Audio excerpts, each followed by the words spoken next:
Gaza brennt. Das hat der israelische Verteidigungsminister Israel Katz am Dienstag auf X geschrieben. Die katastrophale Lage in Gaza verschlimmert sich weiter.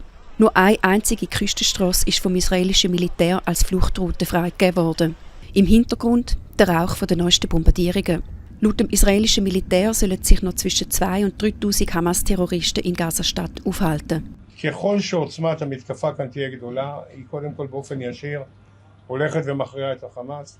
היא גם מייצרת מנוף יותר גדול לנושא החטופים. Die Angehörigen der Geiseln, die vor fast 2 Jahren von der Hamas entführt worden sind, wehren sich gegen die Strategie der israelischen Regierung. Sie haben sich die Nacht vor dem Haus von Premier Netanyahu versammelt. ראש הממשלה החליט לשלוח את חיילי צה"ל לאזורים שבהם נמצאים היקירים שלנו שעלולים להיפגע ולא לחזור בחיים.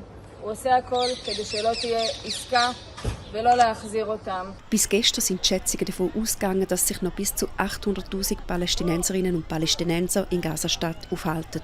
Wie viele inzwischen geflüchtet sind, lässt sich im Moment nicht sagen. Überleben hat seinen Preis. Wer ein Auto oder ein Zelt auslehnen möchte, zahlt etwa 800 Franken. Wer bleibt, zahlt vielleicht mit dem Leben. Da ist bis heute Nacht noch ein Hochhaus gestanden.